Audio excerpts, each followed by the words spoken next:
চীন থেকে ধীরে ধীরে উৎপাদন কেন্দ্র সরিয়ে এনে অ্যাপেল এখন ভারতকেই তাদের প্রধান ম্যানুফ্যাকচারিং হাব হিসেবে গড়ে তুলছে। শুধু সাধারণ মডেল নয়, ভারতে তৈরি হচ্ছে টাইটানিয়াম প্রোর মতো অভিনব মডেলগুলিও।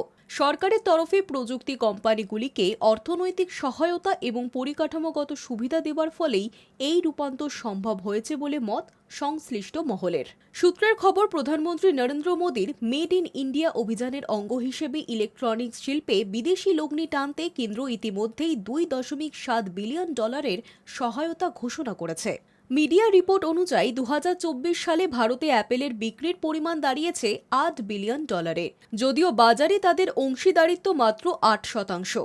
তবু চাহিদার নিরিখে দেশের ভিতরে আইফোনের বাজারে এক অনবদ্য বৃদ্ধি লক্ষ্য করা গিয়েছে। 2024 সালের মার্চ থেকে 2025 সালের মার্চ পর্যন্ত সময়ে অ্যাপেল ভারতের রেকর্ড $22 বিলিয়ন মূল্যের আইফোন উৎপাদন করেছে, ভারতীয় মুদ্রায় যার পরিমাণ প্রায় 1.83 লক্ষ কোটি টাকা, যা আগের বছরের তুলনায় 60% বেশি। চীনের উপর নির্ভরতা কমাতেই ভারতের দিকে ঝুঁকছে অ্যাপল। বিশ্লেষকদের মতে, কোভিড পরবর্তী পরিস্থিতি, শুল্ক নীতি ঘিরে দ্বন্দ্ব এবং আমেরিকা চীনের মধ্যকার বাণিজ্য উত্তেজনা অ্যাপেলকে নতুন সিদ্ধান্ত নিতে বাধ্য করেছে।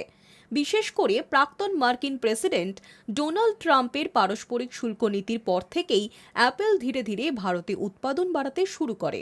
বর্তমানে মার্কিন সরকার ইলেকট্রনিক পণ্যে অতিরিক্ত শুল্ক আরোপ করছে না। এটি অ্যাপেলের জন্য স্বস্তির খবর হলেও এই পরিস্থিতি দীর্ঘস্থায়ী হবে কিনা তা নিয়ে সংশয় রয়ে গিয়েছে। চীন থেকে আমদানিকৃত পণ্যের উপর এখন 20% কর রয়েছে।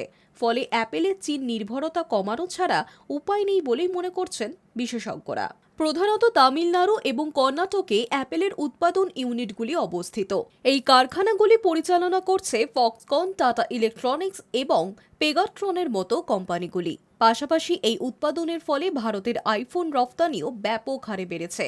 তথ্য প্রযুক্তি মন্ত্রী অশ্বিনী বৈষ্ণব জানিয়েছেন, গত অর্থবর্ষে ভারত $17.4 বিলিয়ন মূল্যের আইফোন রফতানি করেছে।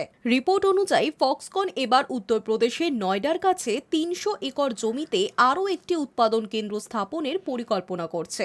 জেওয়ার বিমানবন্দরের কাছেই স্থাপিত হতে চলা এই ইউনিটটি হবে সেমিকন্ডাক্টর প্রযুক্তি ভিত্তিক। বেঙ্গালুরুর পর এটি হবে ফক্সকনের দ্বিতীয় বৃহত্তম কারখানা। শুধু আইফোন নয়, এই প্ল্যান থেকে ভবিষ্যতে বৈদ্যুতিক যানবাহন, ডিজিটাল স্বাস্থ্য এবং শক্তি প্রযুক্তির মতো ক্ষেত্রেও উৎপাদন করা হবে বলে জানা গিয়েছে। Hi news network.